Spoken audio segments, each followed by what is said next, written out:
Hello and السلام علیکم۔ آج کا جو لیکچر ہے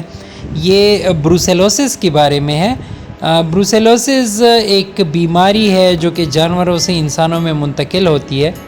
اور اس کی زونوٹک حوالے سے یہ زونوٹکلی اس کی بہت امپورٹنس ہے۔ آج کل ویسے بھی کووڈ کے بعد جو بیماریاں جانوروں سے انسانوں میں منتقل ہو رہی ہیں ان کو سمجھنا بہت ضروری ہے۔ تو آج کی یہ جو کوشش ہے کہ میں نے اردو میں اس بیماری کے بارے میں عام فہم سے الفاظ میں آپ لوگوں کو بتانے کی کوشش کی ہے۔ امید ہے کہ آپ کو اس بیماری کو سمجھنے میں ہیلپ ملے گی۔ اس بیماری کا ایک بہت زیادہ جو ایفیکٹ ہے وہ ہیومن بینگ پہ، اور اسپیشلی وہ لوگ جو جانوروں کے ساتھ نزدیک کام کرتے ہیں اور ان کا دودھ استعمال کرتے ہیں، تو اس کی بھی بہت زیادہ امپورٹنس ہے۔ اس میں سے بروسیلوسس ہے، کیونکہ آپ لوگ ویٹنیرین اور ویٹنری پروفیشن سے بلانگ کرنے والے لوگ ہیں، تو یہ جو بروسیلوسس کی بیماری ہے اس میں انہوں نے بہت سارے ویٹنیرینز کو بھی، یا جو لوگ جانوروں کے ساتھ علاج معالجہ یا اس کا کام کرتے ہیں ان کو بھی یہ متاثر کیا ہے۔ تو بروسیلوسس سب سے پہلی جس کو ہم آج ڈسکس کر رہے ہیں وہ بروسیلوسس ہے، سب سے امپورٹنٹ بیماری۔ بروسیلوسس کو مختلف ناموں سے، جیسے میں نے آپ کو بتایا کہ اس کو مالٹا فیور بھی کہتے ہیں، اس کو انڈولینٹ فیور بھی کہتے ہیں۔ یہ جانوروں میں اور انسانوں میں یہ اس کے جب منتقل ہو جاتے ہیں تو دونوں میں اس کا لائف سائیکل اور اس کا پھیلاؤ جو ہے نا یہ مختلف ہوتا ہے۔ بیسیکلی بروسیلوسس یہ تمام جانوروں میں پائی جاتی ہے، لیکن ان میں جو سب سے، بلکہ یہ جو ایبورشن ہوتی ہے جانوروں میں، یہ اس کی سب سے کامن کاز کے طور پہ اس کو لیا جاتا ہے کہ یہ سب سے کامن کاز ہے جو جانوروں میں جو اسقاط حمل جس کو کہتے ہیں، جس میں ایبورشن کہتے ہیں، اس میں سب سے بڑا جو کازیٹیو ایجنٹ ہے وہ بروسیلوسس ہے۔ اس کا کازیٹیو ایجنٹ کیا ہے؟ بروسیلوسس کس چیز سے پھیلتی ہے؟ تو یہ ایک بیکٹیریا ہے جس کے بہت سارے اسپیشیز اس کو پھیلانے میں مختلف کردار ادا کرتی ہیں۔ کچھ اسپیشیز جانوروں میں ہی بہت خطرناک ہے، اور کچھ اسپیشیز جانوروں میں اور انسانوں میں مختلف نوعیت کے کلینکل سائنس اور سمٹمز اور بیماری کے اثرات جو ہے نا وہ اس میں منتقل کرتی ہیں۔ اس بیکٹیریا کا نام بروسیلا ایبورٹس ہے۔ یہ جو بروسیلا ایبورٹس ہے یہ جانوروں میں اسقاط حمل کا، ایبورشن کا سب سے بڑا کازیٹیو ایجنٹ مانا جاتا ہے۔ یہ بیماری بہت اہم ہے، اور اس کی اہمیت کا کہ دو وہ ہیں، ایک تو یہ انسانوں سے میں منتقل ہو سکتی ہے، اور دوسری بات یہ ہے کہ اس کا پھیلاؤ پوری دنیا میں ہے۔ اس سلائیڈ سے آپ دیکھ سکتے ہیں کہ یہ تمام جانور بروسیلا ایبورٹس کا شکار ہو سکتے ہیں، بلکہ بروسیلا کی مختلف سپیشیز کا شکار ہو سکتے ہیں، اور پھر یہ سپیشیز جانوروں سے انسانوں میں پھیل کر مختلف نوعیت کی بیماریاں بھی پیدا کر سکتی ہیں۔ اس کا پھیلاؤ میں نے آپ کو پہلے بھی بتایا کہ یہ پوری دنیا میں اس کا پھیلاؤ ہے، اور سب سے بڑا سمٹمز جو یہ اینیمل میں ظاہر کرتی ہیں وہ انفرٹیلٹی ہے۔ انفرٹیلٹی مطلب کہ وہ جو بچے پیدا کرنے کی صلاحیت ہے وہ اس میں ختم ہو جاتی ہے۔ جو نر جانور ہے اس میں، جیسے بیلوں میں، یہ کچھ اور قسم کے وہ کرتی ہے۔ یہ اس سلائیڈ میں بھی آپ دیکھ سکتے ہیں کہ انہوں نے یو ایس کی ایریڈیکیشن کی مثال دی کہ انہوں نے کیا کیا کہ وائلڈ بائسنس اس کا کازیٹیو ایجنٹ تھا، اس کو وہ اس سے مدد میں۔ تو ہم بات کر رہے تھے کہ وہ نر جانوروں میں کون سا کوئی خاص اس کا ایفیکٹ ہوتا ہے۔ تو نر جانوروں میں یہ مختلف قسم کے انفیکشن کو ظاہر کرتی ہے، جس میں اس کے ٹیسٹیز کا سوج جانا، جس کو ہم آرکائٹس کہتے ہیں، وہ سب سے ایک بہت بڑا فیکٹر اور بہت بڑا کلینکل سائن ہے جو کہ بیلوں میں یہ پیدا کرتی ہے۔ اور انسانوں میں یہ بیماری اگر لگ جاتی ہے تو ڈفرینٹ قسم کے سائن انسانوں میں پیدا ہو سکتے ہیں، جیسے انسانوں میں ایک فیور جس کو انڈولینٹ فیور کہتے ہیں یا مالٹا فیور جس کی ہے، یہ ایک بہت کامن وہ ہے کہ وہ اس کی وہ کرتی ہے۔ اور یہ اکثر ہم دودھ ابالنے میں جو لوگ احتیاط نہیں کرتے اور کچا دودھ کبھی کبھی استعمال کرتے ہیں ان لوگوں میں، اور اسپیشلی جو فارم پہ رہنے والے ورکرز ہیں اور فارم پہ کام کرنے والے ورکرز ہیں، وہ یا ذبح خانے میں، سلاٹر ہاؤسز میں جو لوگ کام کرتے ہیں، یا کبھی کبھی لیبارٹریز کے جو لوگ جو ہیں وہ بھی اس کا شکار ہو سکتے ہیں۔ اور اسی طرح جو لوگ ویٹنیرینز ہیں جو کہ فیلڈ میں کام کرتے ہیں وہ بھی اس کا شکار ہو سکتے ہیں۔ جانوروں میں جب یہ بیماری ہو تو اس میں اور کون کون سے کلینکل سائنس پائے جاتے ہیں جس سے ہم ایک متوجہ ہو سکتے ہیں کہ یہ جانور اس میں یہ سائنس پائے جا سکتے ہیں۔ اس میں سب سے پہلے تو یہ کہ اس کی جو سیکریشنز ہیں، اسپیشلی اس کی جو not natural type of secretion بلکہ اس میں ایک گندے قسم کا ڈسچارج، گدلا قسم کا ڈسچارج اگر جانوروں میں کوئی بہت زیادہ عام روٹین کی سیکریشن سے اگر جانوروں میں سے بہت زیادہ ہو تو آپ کو خیال کرنا چاہیے کہ یہ جانور اس کا شکار ہو سکتا ہے۔ دوسری، جب اسپیشلی یہ پہلے ٹرائیمیسٹر میں جب جانوروں سے میں اسقاط حمل ہو جاتا ہے تو اکثر یہ مردہ بچے جو پیدا ہو جاتے ہیں وہ اس میں سب سے پہلے یہ، باقی میں نے آپ کو پہلے بھی بتایا، اس سلائیڈ میں بھی آپ کو نظر آ رہا ہے کہ یہ تمام میملز میں یہ تقریباً پائی جا سکتی ہے۔ اور اسی طرح اس کی انوائرمنٹل جو کنڈیشنز ہیں وہ ڈائریکٹ کنٹیمنیشن سے اس کا سب سے بڑا سورس ہے کہ ڈائریکٹلی بھی اس میں کنٹیمنیشن یا اس کا پھیلاؤ ہو سکتا ہے۔ اسی طرح اس بیماری کو باقی جو چیزیں پھیلا سکتی ہیں وہ جیسے اگر ایک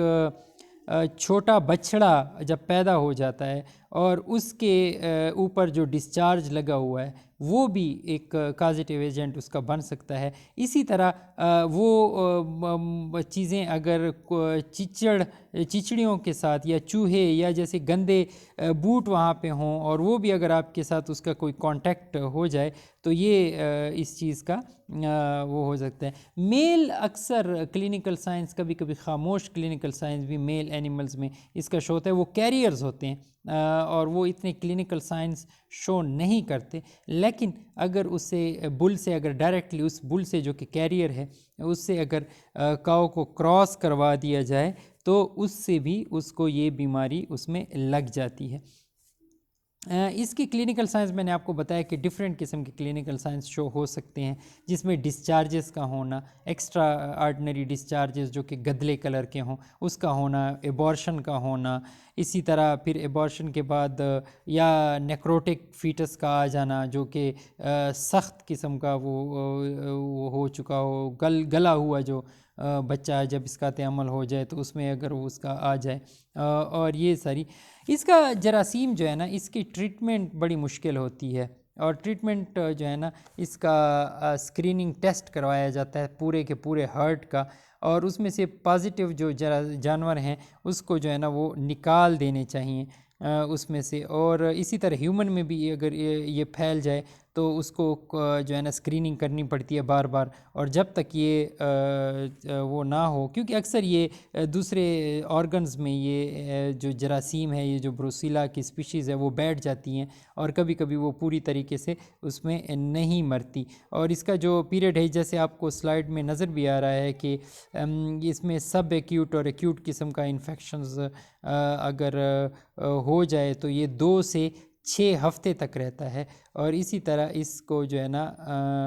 جو اس کی ویرولنٹ قسم کی سٹرین ہے یہ جیسے میں نے آپ کو پہلے بھی بتایا کہ اب ہم اس کے کنٹرول کی طرف آ جاتے ہیں کہ اس کا کنٹرول کیسے ہونا چاہیے۔ ہمیشہ جب ہم کسی بھی جانور کو لیں تو اس کو اسپیشلی اب جب ہم میل جانور کو لیں تو اس کا بہت ضروری ہے کہ اس کی اسکریننگ کی جائے، اور اسی طرح جو ہے نا اس کی اسکریننگ کی جائے اور اس کا اسکریننگ ٹیسٹ کروایا جائے، اور اگر وہ انفیکٹڈ ہے تو اس کو ہرڈ میں شامل نہ کیا جائے۔ اسی طرح اگر کسی جانور پہ شک ہو کہ اس میں بروسیلوسس کا وہ ہے تو اس کو بھی علیحدہ کر دیا جائے اور اس کا اسکریننگ ٹیسٹ کروایا جائے، اور اس کا اسی طرح انسانوں میں یہ بیماری اگر لگ جائے اس کی بھی بار بار اسکریننگ کرنا، اور اس کا بار بار اس کا جب تک وہ انفیکشن کلیئر نہیں ہو جاتا اس کا علاج کروانا بہت ضروری ہے۔ اور خاص کر اسپیشلی جو ویٹنیرین ہیں، جو ویٹنری پروفیشنز کے لوگ ہیں، جو ویٹنری ڈاکٹرز ہیں، یا جو ویٹنری ورکرز ہیں، یا سلاٹر ہاؤس کے اوپر جو ورکرز ہیں، یا ملک فارم کے اوپر جو ورکر ہیں، ان تمام کو اپنی صحت کا نہ صرف خیال رکھنا چاہیے، احتیاطی تدابیر اختیار کرنی چاہیے، بلکہ اگر وہ اس بیماری کا شکار ہو جائیں تو اس وقت تک ان کو یہ اپنے علاج کو پرسو کرانا چاہیے، جو کہ جب تک جو ہے نا اس میں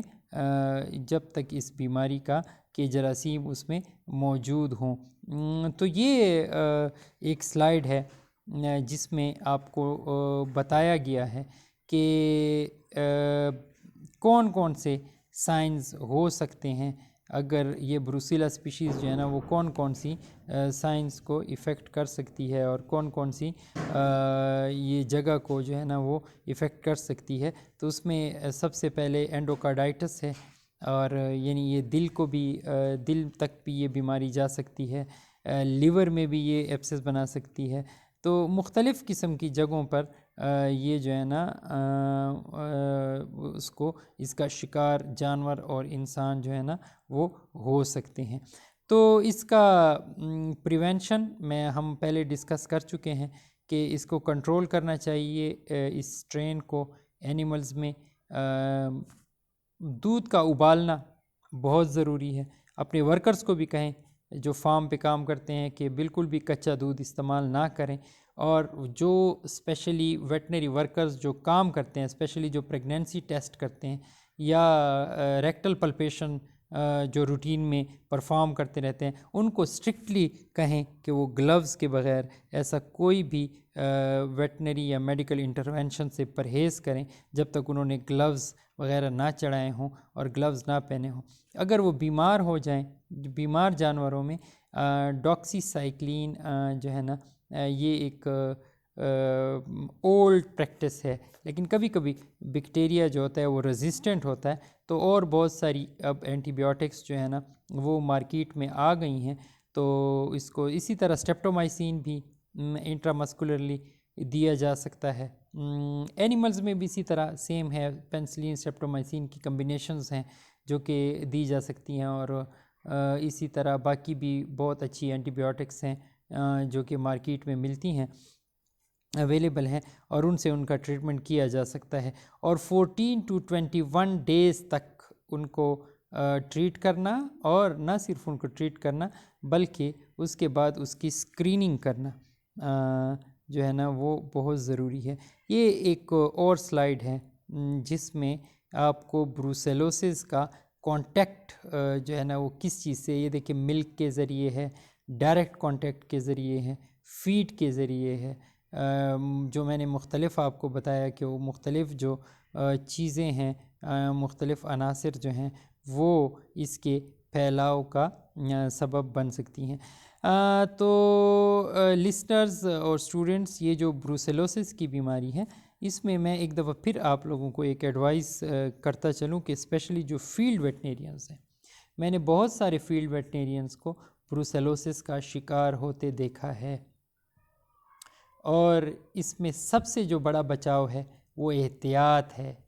جب بھی آپ کلینکل انٹرونشنز کرتے ہیں تو سب سے جو بیسٹ ریمیڈی ہے وہ احتیاط ہے، اور